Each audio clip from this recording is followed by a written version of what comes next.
Okay, so now we are recording. This is the continuation of our study on the book of Revelation, uh, chapter 7, ano? At i-clarify po natin yung mga issues regarding the 144,000 na marami po ang nagsasabi na ito po ay symbolical because there is a change of the names na kung saan ay sa Old Testament ay ang panganay po doon ay si Ruben. Pangalawa ay si Simeon. Ang pangatlo po ay si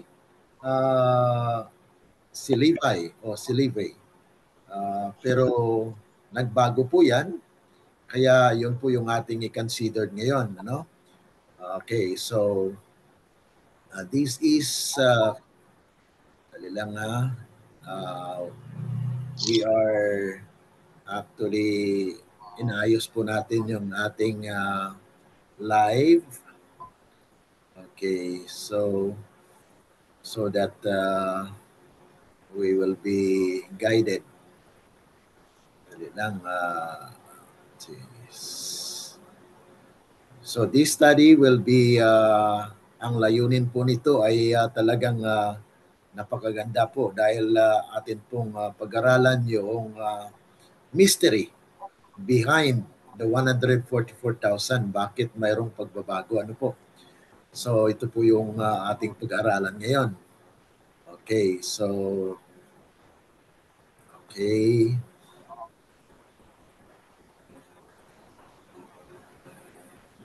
So pasensya po mga kapatid, medyo nagka-problema technical dito sa ating laptop.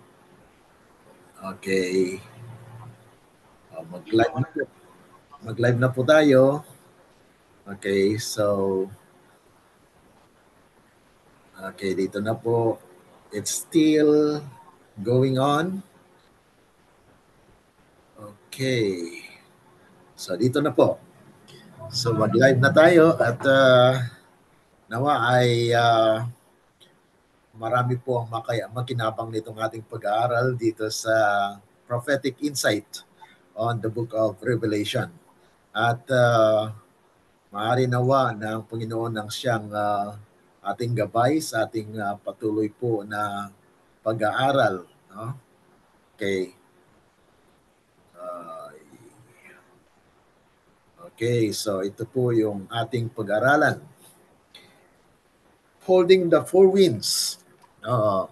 So bago po tayo dumako doon sa talagang meat ng ating pag-aaral ngayong oras, ay meron po muna tayong basahin dito sa Testimonies for the Church, Volume 1, page 190. Ang sabi po, many I saw were flattering themselves that they were good Christians, who have not a single ray of light from Jesus. They know not what it is to be renewed by the grace of God.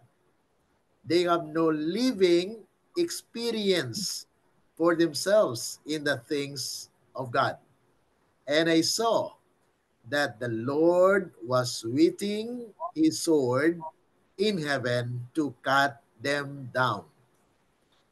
So ito po mga kapatid yung napaka-solemne na warning para sa mga mananampalataya. Mayroon pong tunay na mananampalataya at mayroong huwad na mananampalataya. Na they are just flattering themselves that they are good Christians. Pero mga kapatid ay wala po silang single ray ng liwanag mula sa ating Panginoon na hindi po sila nabago. Marami po silang alam sa prophecy, ano?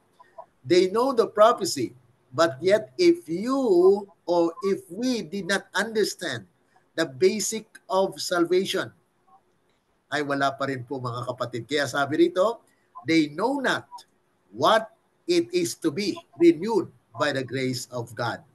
Na tayo po ay binago sa biyaya ng ating Panginoon. Ano? Wala pong makapagligtas na kanyang sarili. Hindi po tayo naligtas dahil sa ating mga gawa. Hindi po tayo naligtas dahil sa mabuti tayo, kundi naligtas tayo dahil sa kabutihan ng Diyos sa atin na pinaranas niya sa atin na tayo'y nabago. Yan po ang biyaya ng Diyos. Kaya nga po ating pasalamatan ng Panginoon na kanyang pipiliin. Mayroon po siyang nasilihan na bayan. Ngunit hindi sang-ayon sa gusto at sa nalalaman ng tao, kundi sa kanyang kalooban. Okay? Dahil marami pong nagsasabi na ang 144,000 is symbolikal dahil mayroong pagbabago. Ibig sabihin na hindi nila matanggap na literal po yung 144,000. That's why they have the reason or mayroon po silang ginagamit na kanila mga kapatid ba, na dahil mayroong pagbabago doon sa New Testament na hindi magkatugma doon sa kanilang pagkaunawa ng panganay dapat ay si Reuben. Pero ang nasa New Testament ay si Judah. Kaya ngayong araw, atin pong saliksikin, atin pong alamin bakit mayroong pagbabago mula sa traditional at sa Old Testament na pagtatala ng pangalan ng tribo ni Israel. Okay, tayo po muna ay manalangin sa ating paghingi ng tulong sa ating Panginoon. Tayo manalangin. Dakila at mabagin na Diyos, may-ari ng aming buhay, kami po ay lubos na nagpapasalamat na kami po ay inyong tinipon virtually na sa aming patuloy na pag-aaral, Panginoon, ay amin nawang maunawaan na kayo po ang higit na nakakaalam ng mga pangyayari.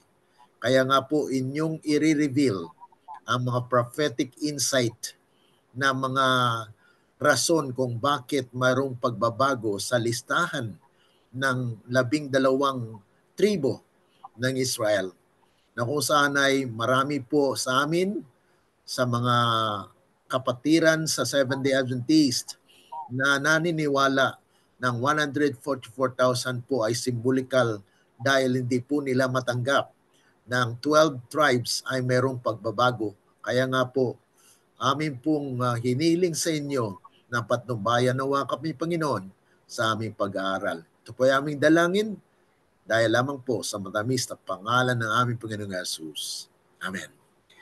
Okay, so dito po tayo sa pagpapatuloy ng ating pag-aaral na marami po sa mga mananampalataya na they are flattering themselves, na nagsasabi sila, ako mabuti.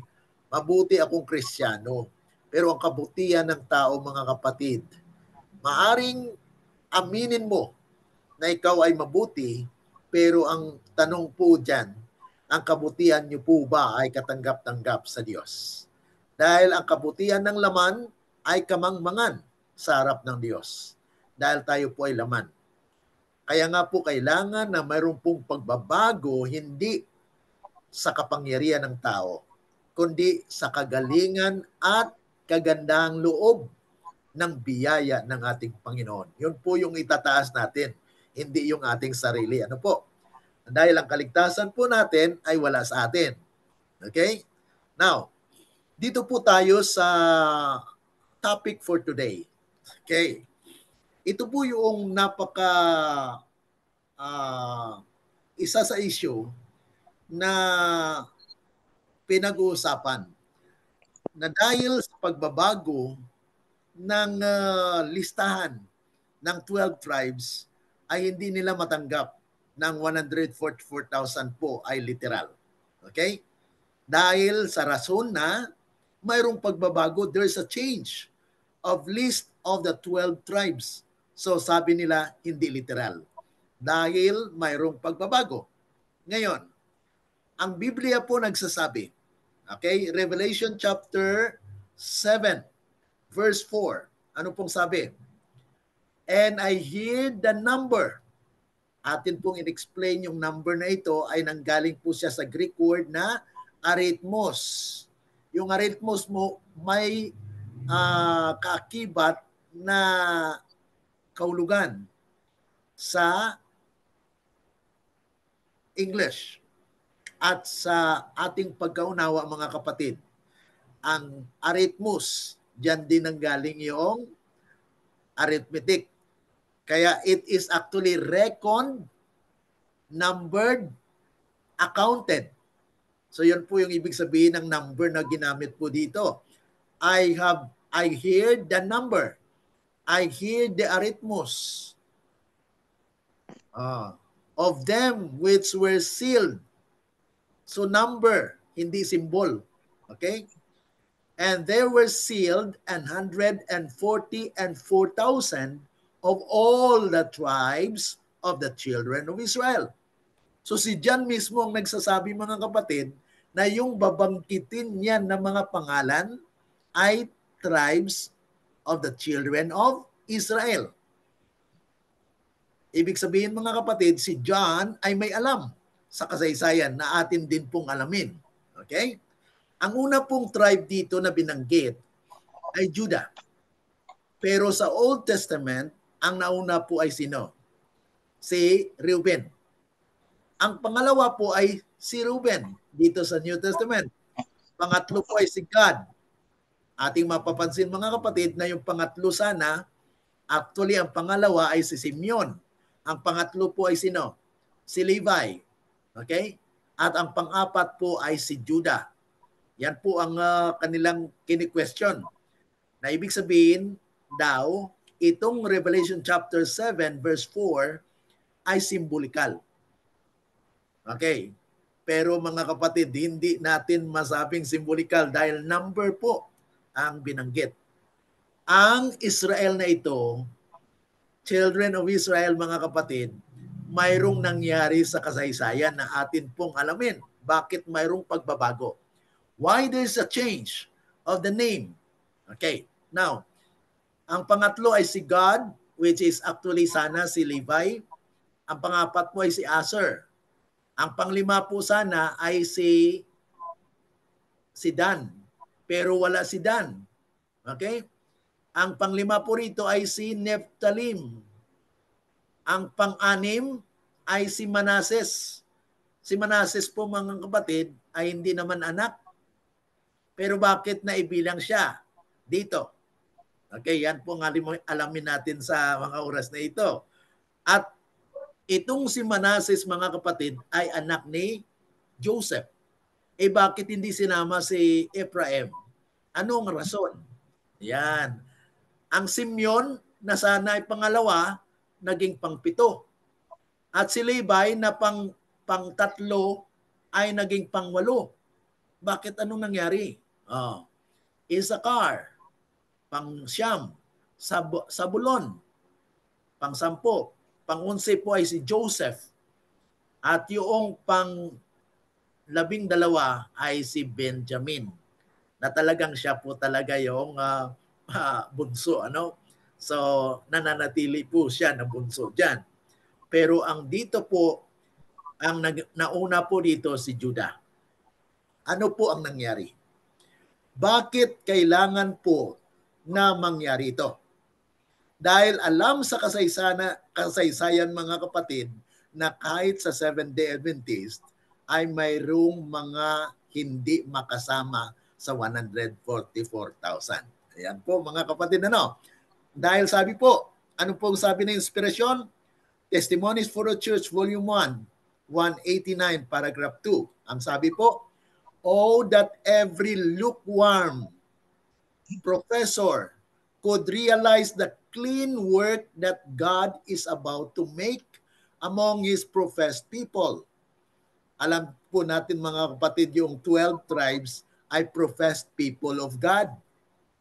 Ang ancient Israel. Pero bakit mayroong pagbabago sa New Testament? Okay? Alamin po natin yan. Dear friends, do not deceive yourselves concerning your condition. You cannot deceive God, says the true witness. I know thy works. The third angel is leading up a people, step by step, higher and higher. At every step, they will be tested. Kaya mga kapatid, yung 144,000 will be what? Will be tested. At yung mga lahi, alam po natin mga kapatid na tayo po ay nagsimula o nagmula sa isang pinanggalingan lamang. Okay?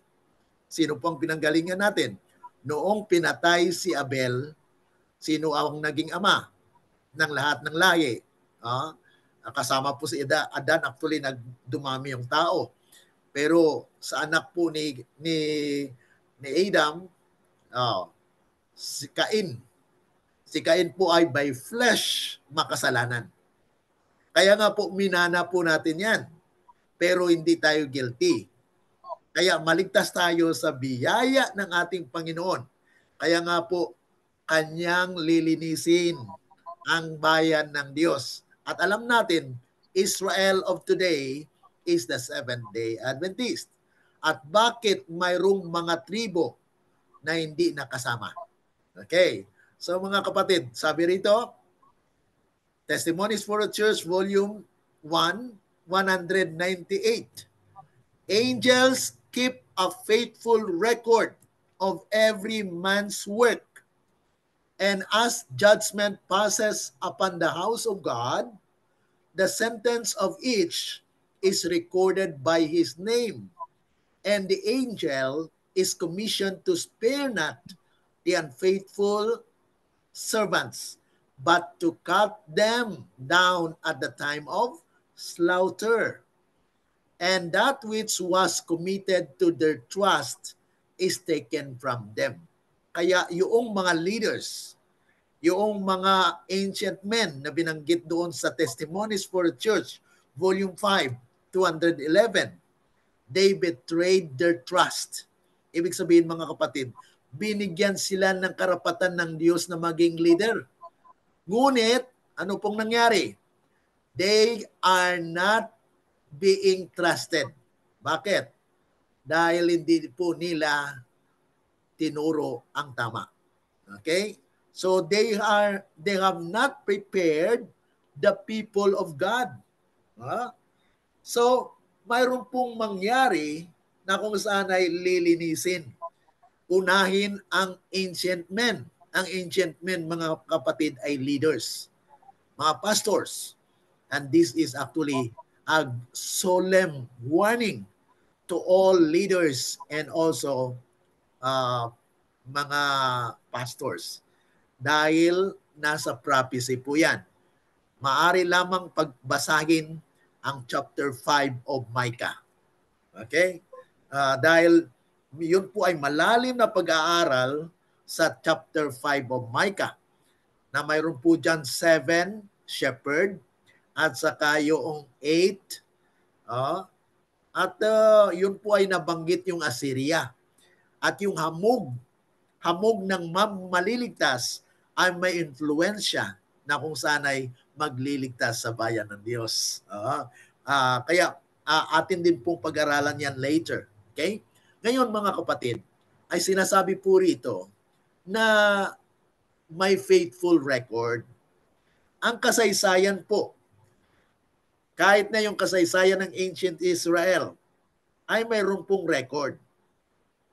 Bakit nagkaroon po ng change? Ito po mga kapatid, akin na pong i-share sa inyo kung bakit nagkaroon po ng record ng pagbabago. Okay? So ang atin pong alamin to explore the mystery behind the 144,000, i-share ko muna mga kapatid, nasa ating po mga kapatid ay nandito sa ating prophetic insight link. Okay? So mapapansin niyo po dito mga kapatid yung prophetic insight on the book of Revelation. No? Ang topic po dito, the 144,000 and the chains list of the 12 tribes. Yan po ang ating puntuhan. Sabi rito, to explore the mystery behind the 144,000 sealed servants of God in Revelation chapter 7, and why the list of the tribe differs from the traditional Old Testament enumeration. The change of in tribal names is not random or accidental dahil ang angel of God recording exactly what happened, and it was also written by Moses. Okay, sa kasaysayan. It carries deep prophetic meaning that reveals. Kaya mga kapatid, hindi lahat ng Seventh-day Adventist masiliwan. Bakit? May mga lahi po ni Dan, may mga lahi po dyan na hindi tatanggapin ng Diyos. Ano pong lahi ni Dan? Sila po ay mga ahas. Ang ano pong ahas? Tingnan natin mamaya mga kapatid. Dahil dito po ay we will examine na mayroon palang mystery, kababalaghan na nangyayari po na ito ay natala sa kasaysayan, na ito ay may koneksyon sa ating kapanahunan bilang Israel of today. Okay. Kaya ang tanong mga kapatid ay sagutin natin ito. Why the tribes of Dan and Ephraim are excluded? Bakit si Manase lang ang na-include doon? Na anak naman siya ni Joseph. Di po ba? At bakit si Dan na sana ay panglima siya? Anak siya ni Bilha. Okay? Si Bilha po ay katulong. Okay? Na kung saan ay siya po ay katulong ni Raquel na minamahal ni Jacob. Hindi makaanak si Rachel, si Raquel. Kaya binigay niya si Bilha. Ang nangyari naman mga kapatid, itong panganay, si Ruben, ay nakikiapid din kay Bilha. Yan po ang alamin natin dito mga kapatid. Why Levi and Joseph are included in their place. Bakit kaya si Levi ay included? Na si Levi ay kasama doon sa massacre. Siya ang kasama siya ni Simeon na nagpapatay ng mga taga Sikim. 'Di ba? Kung atin balikan mga kapatid, mayroon po tayong nakatala dito na babasahin natin later, why the tribes of Dan and Ephraim are excluded, while Levi and Joseph are included in their place. The spiritual significance of each tribe names. How this list reflects God's final sifting and sealing process. Kaya ito'y nagpapakita mga kapatid ng proseso ng Panginoon. Na kaya ito palang rason bakit hindi lahat ng Seventh-day Adventist ang masiliwan. Bakit? Nasa Seventh-day Adventist din ay may mga kalahi si Dan. May makakalahi si Ephraim na hindi sila nakasama. Bakit? Ano ang kanilang karakteristik? Yan po malalaman natin dito. What this teaches us about God's criteria for the end time remnant. Kaya ito po mga kapatid, yung kaparaanan ng Panginoon, proseso ng kanyang paglilinis sa iglesia na kanyang pinaranas sa ancient Israel at nabago ang kanilang pangalan sa New Testament. Okay? So gagamitin lang natin mga kapatid yung mga bagay na importante dito. Pero kung mayroon po kayong time sa inyong sariling panahon, ay pwede lamang buksan ang ating link dyan. Akin pong isi-share sa inyo ang link na yan. Actually, nasa kwan po yan natin. Na-share ko yan lagi. Yung prophetic insight on the present truth na link natin. Nandun po yung study nito. Okay? So included dito mga kapatid ay si Judah. Ito po yung nabanggit sa chapter 7 kanina. Judah, Reuben, Gad, Asher, Naphtali, Manasseh, Simeon, Levi, Issachar, Zabulon, Joseph, and Benjamin. So these are the 12 tribes. Ngayon, excluded, ang hindi po nasama ay si Dan, na sana siya po yung panglima sa traditional Old Testament list of the sons of Jacob. Pero hindi po siya nakasama. Okay? At si Ephraim, bakit hindi siya nakasama? Bakit si Manase lang? Si Joseph po ang kanilang ama. So, nagkaroon ng paghati ng yung mana. May mana po kasi na counterpart ito. At alam po natin mga kapatid na ang manain po ay buhay na walang hanggan. Okay? Why Dan was left out? Bakit si Dan ay nawala sa listahan? Dan was strongly associated with what? Idolatry. Judges chapter 18, verse 30 to 31. Kaya sa loob ng ating iglesia mga kapatid, may mga Dan. They are associated with idolatry. Ano po yung mga idol? Bukas ng gabi mga kapatid ay atin pong pag-usapan yan dahil ako rin po ang speaker sa Sabbath worship, Sabbath evening worship natin bukas. So, atin pong pag-aralan yan. Ano yung mga idol? Ano po yung dapat mangyari before maangkin po natin ang buhay na walang hanggan? Bagamat nag-umpisa po yan dito sa lupa, yung buhay na walang hanggan, na mayroong mga taong hindi na mamamatay. Yan po yung 144,000. Now, symbolically, Dan represent betrayal and rebellion, unfit to be among the sealed. Yan po mga kapatid ang rason. Bakit si Dan ay nawala dyan? Okay? So isa yan po mga kapatid sa reason. At ginamit din po mga kapatid na si Dan na ito ay mayroon pong talata na nagsasabi na siya po ay ahas. Naging ahas. Naging tawag nito deceiver. Bagamat alam po natin yung background ni Jacob, he was a deceiver, but yet he became the servants of God. Why? Because he humbled himself before God. But Dan betray and rebel against God. So hindi po siya makasama sa silyuhan. Ganun din po sa mga taong nagrebelde sa ngayon. Na they will not accept any messages from the Lord. Pag hindi tinatanggap mga kapatid ang mensahe ng Panginoon, ay talagang nagrebelde sila sa Diyos. Kaya hindi sila kasama. Yan po ang rason bakit not all Seventh-day Adventists will be sealed. Dahil may mga lahi ni Dan sa loob ng iglesia. Okay? Yan po yung prophetic insight natin. Ngayon, why Ephraim was omitted as well? Bakit si Ephraim na sana ay anak din siya Joseph, bakit hindi siya inangkin na anak? Ano po ang association niya? Though once mighty, Ephraim likewise fell into apostasy and thus was excluded, leaving Manasseh and Joseph to represent their spiritual lineage. Yan po yung rason mga kapatid. Bakit si Manasseh lang po ang naisama sa 12 tribes dyan sa New Testament.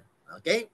Ngayon, Sift, Reuben, Simeon, Levi, demotion or change in role. Mayroon pong pagbabago. Napansin po natin na si Reuben na sana siya panganay. Ang pangalawa, sana ay si Simeon. Ang pangatlo ay sana si Levi. Pang-apat si sino to? Yung si Judah. Okay? So Reuben lost his firstborn privileges after sinning. Genesis chapter 35 verse 22. Ito pong rason bakit na-demote po siya, na ibaba ang kanyang pagkapanganay. Ang pagkapanganay po mga kapatid ay pinagkaloob kay Judah. because he will become the leader. And from him, Jesus will be born. And David will also be in that lineage. Na kaya nga po maalaala natin si Rahab, ano? Si Rahab po ay naging ina, the grandmother of David. At yun po mga kapatid ang kasaysayan na bakit si Judah ang nauna dyan sa New Testament. So therefore, it is not symbolical, but it is literally because it actually depicts the history of Israelites.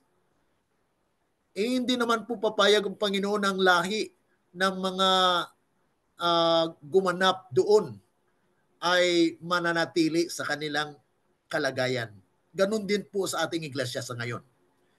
Once the leaders will betray their trust na hindi nila ginanap ang kanilang tungkulin na pakainin ng tama ang mga miyembro sa iglesia, ay ma-demote po sila mga kapatid.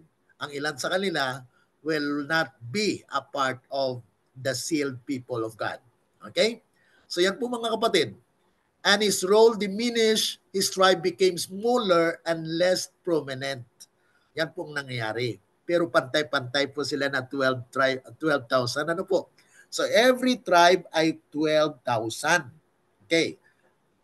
So, ang kasalanan po kasi dito ni Reuben, nakikiapid po siya kay Bilha. Na sana, mga kapatid, si Bilha ay ina ni Dan. Okay, napapansin niyo po yung kasaysayan ano, na kung saan ay si Reuben na kanyang panganay na kapatid o panganay na kapatid ni Dan ay nakiapid sa kanyang ina. So yan po na-demote dahil sa kasaysayan po mayroon din pong nangyari na bumalik din si Reuben. Okay? Pero na-demote lang po siya. Hindi po siya tinanggal. Ano po? And then Simeon. Jacob cursed Simeon and Levi for their violence. Ano pong nangyari dito mga kapatid? Sa chapter 49 verses 5 to 7, ano pong nangyari? Na-rape si Dina, yung anak ni Jacob. Kapatid po nila na babae. Saan po? Sa Sikkim. At ang nangyari mga kapatid, nagsisi ang mga taga-Sikkim. Pero anong ginawa ni Simeon at ni Levi? Pinagtataga. They massacre the men of Sikkim. Kaya nga po, na-demote. Si Levi mga kapatid ay became the priestly tribe, but Simeon's power waned, often absorbed into Judah and later omitted in some blessings. Yan pong nangyayari sa kasaysayan mga kapatid. Ano? Si Levi, originally no land inheritance, but priestly status. In Revelation, Levi returns among the sealed, a sign of restored spiritual role in the heavenly Zion. Kaya nga po sa 12 tribes, naibalik po yung role ni Levi, pero mayroon po siyang minana. Kaya kasama po siya sa mga biyayaan ng Panginoon na maging kabilang po siya sa 144,000. Now, bakit si Manase naman? Si Manase, inclusion versus Ephraim. Joseph, 2 sons. Ito po ay dalawang anak ni Joseph, si Manase at saka si Ephraim. It became tribes. In some Old Testament list, one would replace Joseph in Revelation. John counts Manasseh and Joseph, symbolizing the faithful remnant of natural Israel. So, ibig sabihin mga kapatid, itong 144,000 may have the blood of Israel. May bloodline po yan. But we cannot know. Only God knows na ito po yung literal na mga descendants ng mga tribo ng Israel na nangalat sa buong lupa. Dahil sa kasaysayan mga kapatid na ibalik natin na 721 BC, the 10 tribes ay nangalat sa buong lupa. And then, yung 2 tribes ay nawasak sila sa panahon ng Rome. Okay? Ang kanilang lahi ay nananatili. Nandun pa rin mga kapatid dahil God preserved them and they are now immersed or nandoon sa mga lahi na tumanggap ng araw ng Sabbath bilang tanda ng bayan niya. Kaya yung Seventh-day Adventist mga kapatid, ang 3 angels message, yan po yung nag-gather. Nag-gather ng people of God. Pero hindi lahat ng mga nag-gather na yon ay tunay. Okay? Kaya nga po mayroong sealing. Ano? So God is actually listing the names of those people who are true and faithful to Him. Kaya nga po mga kapatid, dapat isa Diyos natin. Panginoon, ako ba'y kasama, kabilang sa inyong mga pinili? Pray to the Lord. At alam niyo mga kapatid, yung mga tunay na anak ng Diyos, yung tunay na sheep ay makakarinig talaga ng kanyang boses at makilala nila. Ibig sabihin mga kapatid, mas madali sa mga taong tawagin kung kilala nila ang boses of the shepherd. Okay? So sabi po rito sa Spirit of Prophecy, a large class who have professed faith but have not been sanctified abandon their position. Yan po mga kapatid yung mangyayari talaga. Kasi ang nangyari po sa ancient Israel panganay sila ang nauna, pero anong nangyari mga kapatid? Nahuli. Ang iba sa kanila ay wala pa. Katulad kay Dan, ay nawala po siya. So, there is actually a purification in the church in our time. Ano pa po ang sinabi rito? The listing of the tribes in Revelation refers to the spiritual Israel, the remnant purified and sealed. Kaya itong mga kapatid, yung talagang pinakita. Kasi ang Revelation mga kapatid ay pahayag, apokalipsis.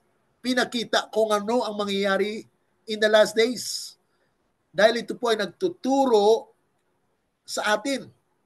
Kaya ang preservation, sabi po rito, God's interest is not in fleshly Israel alone, but in the faithful remnant who comply with truth.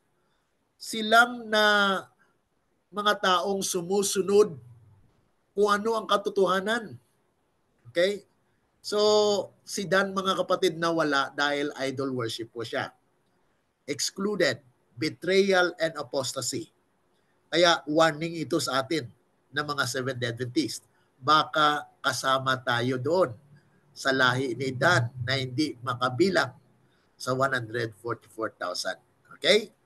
Ephraim, hindi rin nakasama dahil sa prosperity, yumaman po siya, nag-apostatize po siya, kaya excluded siya. Marami sa mga Seventh-day Adventists, yumaman, nakalimutan ng Panginoon. And they are like Ephraim as well, na hindi nakasama. Okay? Unfaithful among the dominant, lost firstborn right, included names, rank, and not lost. Mabuti lang itong kay Reuben, bumalik po siya at nagkaroon pa po ng pag-asa na bagamat nawala ang kanyang firstborn rights, but yet he was included. Simeon, ganun din po mga kapatid, scattered and cursed because of their massacre na nangyari kasama si Levi. Si Levi retrieve niya na naipanumbalik siya dahil naging loyal po siya. Okay? So ito po yung si Levi, naging loyal po siya. Loyal po siya sa Zion, sa bayan ng Diyos, kaya nga po siya ay naging priest. Okay? And then Manasseh, half of Joseph included. Why this matter prophetically? Bakit ito ay prophetic, mga kapatid? This arrangement shows God's selection of a purified remnant. Kaya ito'y nagpapahayag, mga kapatid, ng purification, ng paglilinis ng Panginoon. Bakit mayroong pagbabago? Because there are changes as well in God's people. Ganun din po sa atin. Sa modern Israel ngayon, mayroon pong tumanggap ng mensahe, di po ba? Akala natin ay hindi na tayo mawala. Pero mga kapatid, once we rejected the truth that God sent, then we are actually rejecting or tinatawag natin na mawala natin ang ating pribilehiyo na maging kabilang doon sa 144,000. Not based on birthright, but obedience and faithfulness. Yan po ang binasihan ngayon. Ang pagiging faithful at saka obedient, na sila ay follow the Lamb whithersoever he goeth. It fulfills prophecy, showing how the church will be sifted. Ezekiel 9. Yan po ang literal na ating napag-aralan, na there will be a slaughter. Those who have walang silyo, walang tatak ng Diyos, mga kapatid, sila ay will be slaughtered. The true believers sealed before Christ's coming. Ito po yung mga makakita kay Kristo na hindi na sila mamatay.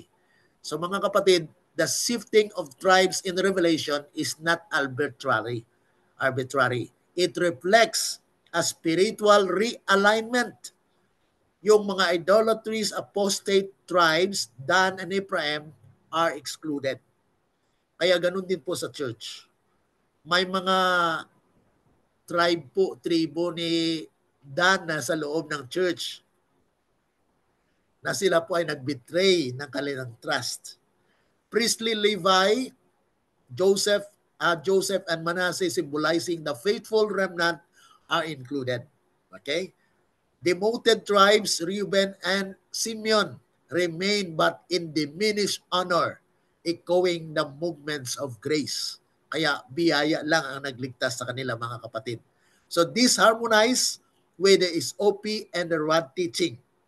Yung ating pong tinuturo, mga kapatid, ay to the law and to the testimony, na ito po ay final purification, sealing and gathering of His true people, the people of God in these last days. Okay. Actually, mayroon po ditong short study about the nangyari doon sa yung proclamation. Actually, may declaration po si Jacob kung anong blessing na matanggap po ng kanyang mga anak. Ito po yung key points of by tribes. Chapter 49 po ito, mga kapatid. Kaya pwede po ninyong mapag-aralan din. Ang mga key points dito ay binigay ko lang, mga kapatid. Firstborn, but unstable as water. Lost preeminence due to sin. Insist will Bilha. Ito na po yung sinabi ko kanina, na nagkaroon po ng pagkikiapid kay Bilha. Genesis chapter 35 verse 22 po yan.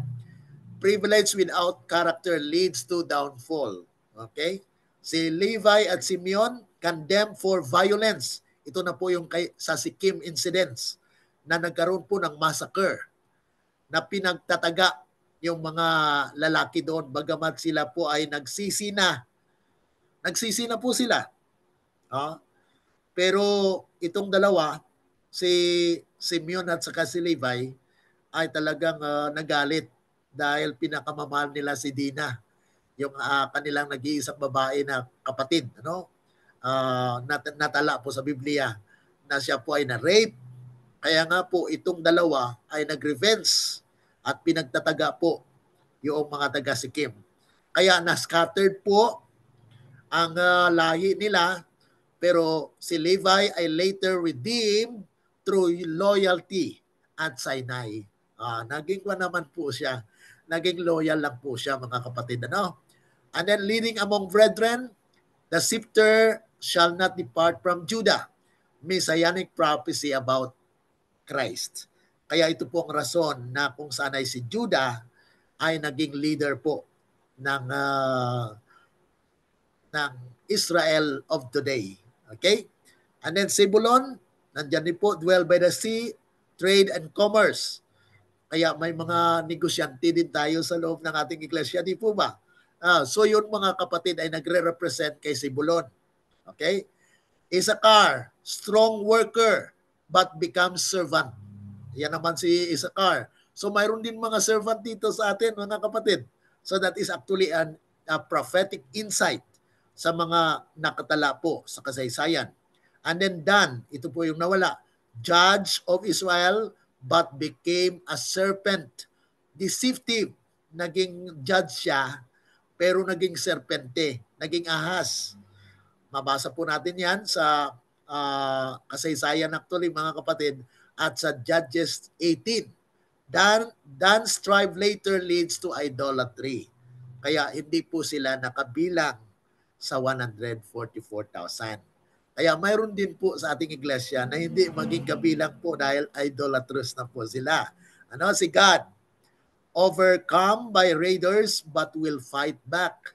Yan po ang kanilang characteristics. Ano? And then Aser, rich in food, delicacies for kings. Kaya yung may mga kwan din po tayo, no? May mga cook, magaling magluto. Yan po yung lahi ni Asher. Ano? Si Naphtali, a deer set free, speaks beautiful words. Ito malumanay ng mga tao ito. Ay si Naphtali po yan, ano? Joseph, fruitful bow, blessed exceedingly. Ito po yung pinagpala talaga ng Panginoon kasi siya po yung actually naging magandang record niya sa Egypt. God sustained him despite persecution. Kaya doble po ang kanyang minana. Ano? Doble po ang kanyang blessing. Siya at si Manasseh. Okay? At Benjamin, ravenous wolf, devours prey. Tribe known for warriors. Ito po yung mga matatapang katulad kay Pablo.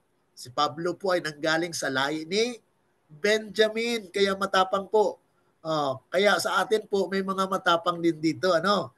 So sila po ay maaring lahi po ni Benjamin, na kung saan ay matatapang pero nasa katwiran. Okay? And then prophetic spiritual insights. Jacob's words are not just blessings, they are prophetic outlines of each tribe's character and destiny. Kaya hanggang ngayon, mga kapatid, yan po yung karakteristik ng mga lahi na yon. At nandyan po sa loob ng ating iglesia. Kaya wag tayong magtataka na may mga matapang dyan, pero nasa katwiran naman. Ano? May mga cook, may mga worker, strong worker, may mga iba't ibang karakteristik or mga gift, mga kapatid. Okay? So dito po ay naiklaro po natin sa kasaysayan na talagang may rason bakit may pagbabago doon sa mga natala po sa Revelation, na kung saan ito po ang nais ng Panginoon na ating maunawaan, na hindi po siya symbolikal yung number. Literal po yan. Ano? Dahil yung literal na mga pangyayari po ay nagbago ng listahan ng mga pangalan na kabilang doon sa 144,000. I hope klaro po yan, mga kapatid. Kaya sabi rito, Testimonies for the Church, Volume 2, page 445. I have tried in the fear of God to set before His people their danger and their sins. Kaya pinapaalam po yan ng propeta ng Diyos sa atin bilang Seventh-day Adventist, and have endeavored. Yan po yung ginawa ni Ellen G. White. to the best of my feeble powers to arouse them.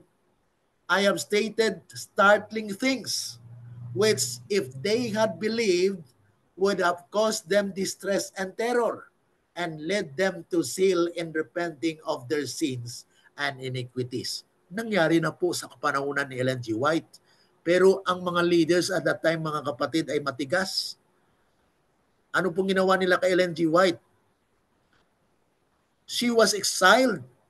Imagine mga kapatid pag-reject po ng 1888 message, pinaghiwalay si Jones, si Wagoner, at saka si Ellen G. White. Saan dinala si Ellen G. White? Ay pinadala po siya sa Australia. Ang sabi niya sa mga leaders, I don't have any vision from the Lord that I will go to Australia. Pero pinagpilit, mga kapatid. Napilitan ngayon si Ellen G. White. Okay, so if you want me to go there, then I will go. So, yun po, nakapunta si Ellen G. White sa Australia. At ganun, mga kapatid. Bagamat yun po ay pagsuway sa gawain ng ating Panginoon, yet God allows that we need to learn a lesson from those. Kaya nagkaroon po ng, sabi ni Ellen G. White, the voice of the General Conference is no longer the voice of God. Yan po sinabi niya. She declared that one. Ang ibig sabihin, wala na siyang tiwala doon sa leaders. Pero hindi po siya umalis sa church. Yan po yung pagkakaiba. She actually questioned the leaders na the General Conference is no longer the voice of God. That is past already. Ibig sabihin, yung mga leaders that have rejected the truth will no longer be the true leader of God. So God will choose His own leaders. Kaya mayroon pong sealing. Mayroon pong mensahe na dumating sa iglesia that will replace the leaders, which actually these are the 144,000. 12 means the government of God.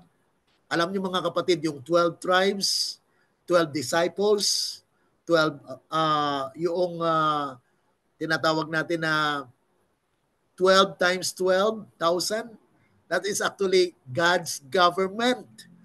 Kaya magtatayo po ang Panginoon ng kanyang kaharian. The theocratic form of government which God Himself is the leader.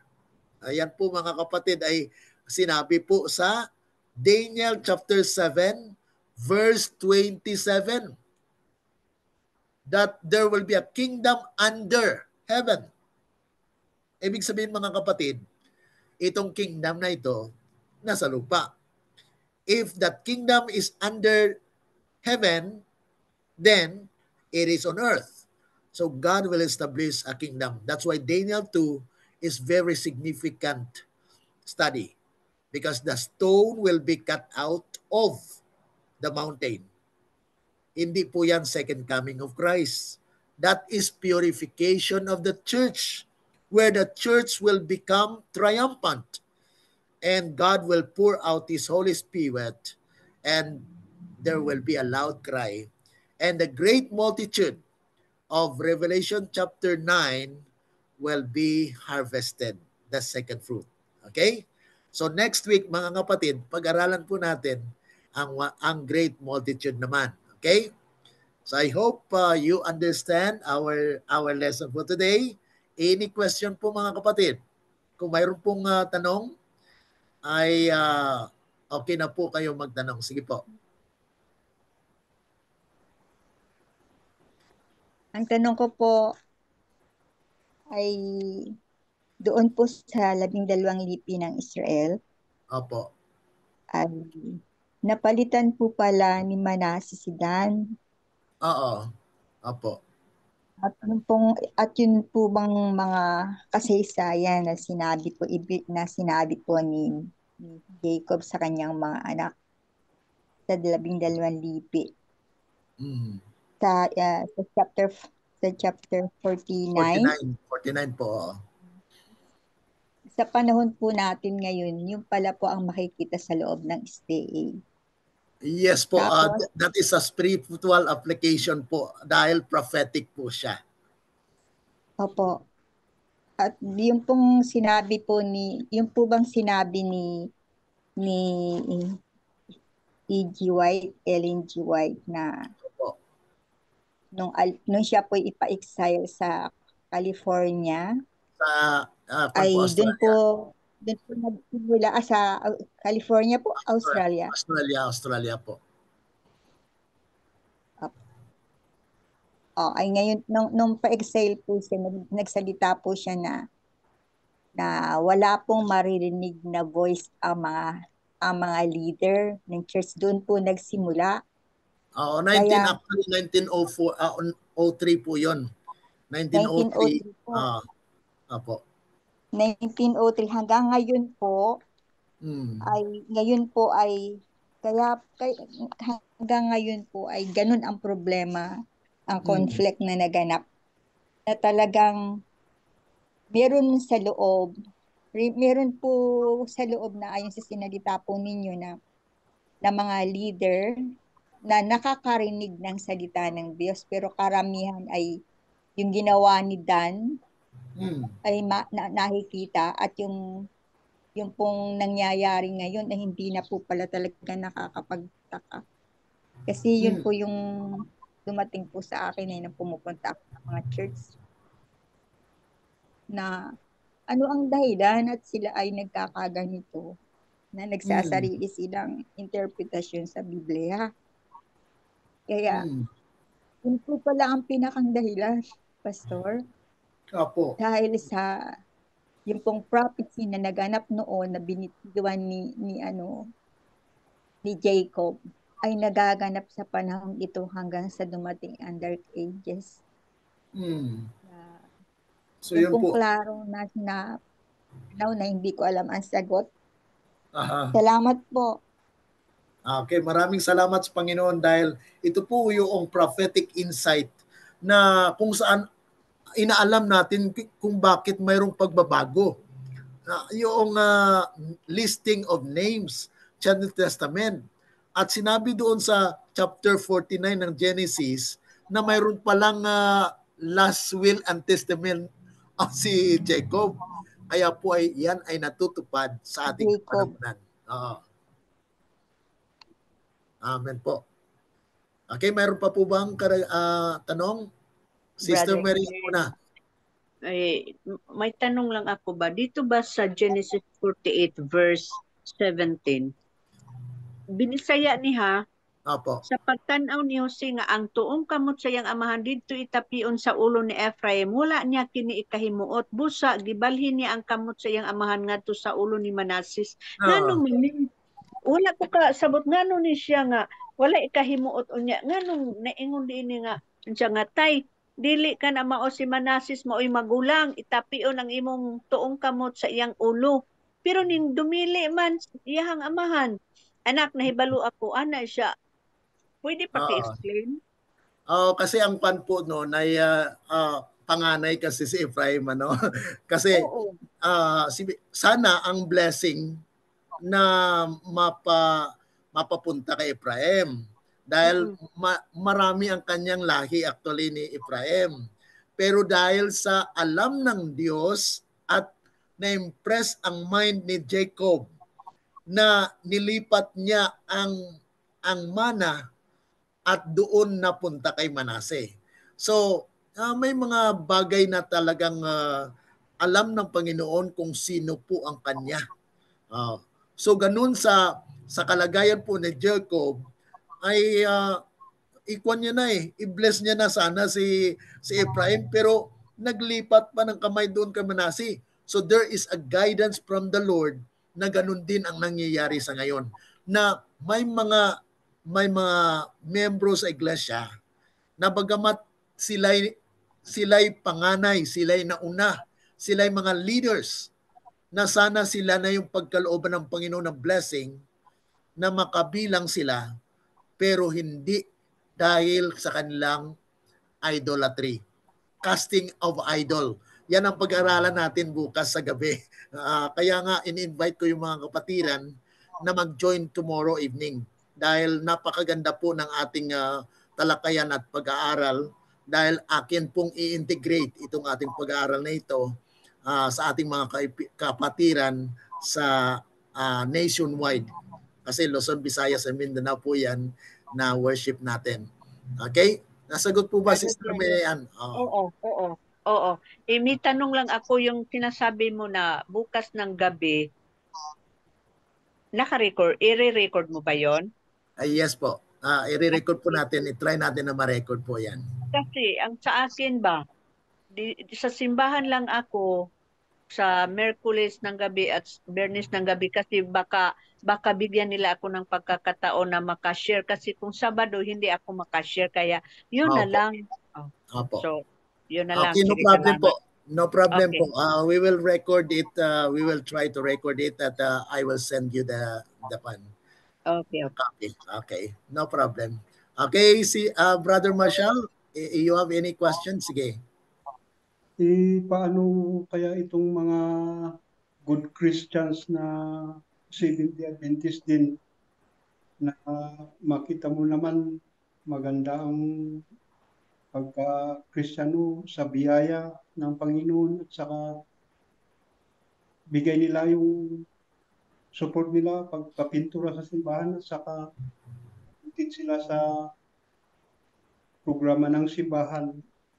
Kaya lang, kampante naman sila doon sa katotohanan na sinasabi ng pastor. Kaya buong-buo yung pagka-Kristiyano nila doon sa aral at saka katotohanan na ang alam nila ay katotohanan na hindi pala nila alam na mayroon palang darating pa na magpupustro doon sa katotohanan para mas maliwanag. Kasi ako kung ako ay dapat ma-screen sa pagka-Kristiyano. Tapos sila, pero napansin ko naman na sila na ngayon ang gusto kong pagsabihan, hindi nila ako pakikinggan kasi yung nakaranas ako ang problema nila. Ako pa ang magsasabi ng ganitong katotohanan. Ay sila ang nagpapintura ng simbahan at sila ang gumawa lahat ng programa para papunta kami magbisita. Yun lang po, Pastor, yung pagka-Kristiyano nila na kampante yung naman aral nila sa sa sinasabi ng leaders natin ngayon na may pagkamali naman.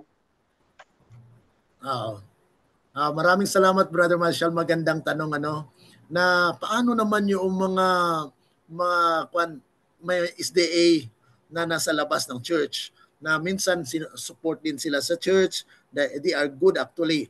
Kaya yun po yung mission actually natin, na bilang mga present truth believers, kaya nga we are reaching out sa mga kapatiran natin na iba't ibang grupo po yan. Actually, maganda rin ang kanilang mga hangarin, Kaya nga po, we cannot judge them na hindi sila kabilang. Hindi sila kabilang doon sa 144,000. Only God knows na sila rin ay ginagamit ng Panginoon. Na mayroong mga kapatiran doon na di natin alam. By God's grace, in the last part of this history, ay maalaman nila or they will confess na itong mensahe natin ay totoo. Dahil may mangyayari po na war. Pag makita na po nila yan, ay tama palang sinasabi ni ganito. Nangyayari ngayon na mayroong war na ganito, ganyan. So they will realize in the last part of their life. Kaya idalangin lang natin mga kapatid, na may mga kapatiran tayo na tapat na mga Seventh-day Adventists. Mayroon silang reformation na they are actually pushing it. Katulad po sa na-met natin sa iba't ibang lugar dyan sa Pilipinas, sabi nila, ay parang kakaiba yata itong mensaheng dala mo. baka nasa mali ako. So ibig sabihin, there is a thought of something that is bringing to their mind na baka mali ang kanyang pinasukan. So therefore, patuloy lang kapatid. Patuloy lang na mensahe. Be patient. Kaya sabi doon, here are the patience of the saints. May pagpasensya talaga mga kapatid. Wag lang po natin ipilit. Ano? Kung ayaw nila, then leave them. Leave it to the Lord. Dahil alam ng Panginoon ang kanya. Ang kanyang shape ay nakakilala ng kanyang boses. Kung hindi sila makinig, then they are not the sheep of God. Yan lang pong ating isipin. Na kung hindi talaga sila makinig, wala na po tayong gawain doon. Wala na tayong sasagutin sa Panginoon. We are no longer accountable sa mga kasalanan nila. Dahil sila po ang nag-reject, then God will also reject them. Okay? So maraming salamat po mga kapatid sa ating mga kapatiran na sumusubaybay po. Meron pa po bang karagdagang tanong? Wala na? Wala na siguro, Brother Glenn. So, kung wala na po, ay dumating na rin po ang ating panahon sa pagtatapos. At sa ating mga kaibigan, mga kapatid po na sumusubaybay, kung mayroon po kayong mga tanong, please, just write the question and we will try to answer them based on what the Lord will reveal to us. Okay, tayo po ay manalangin.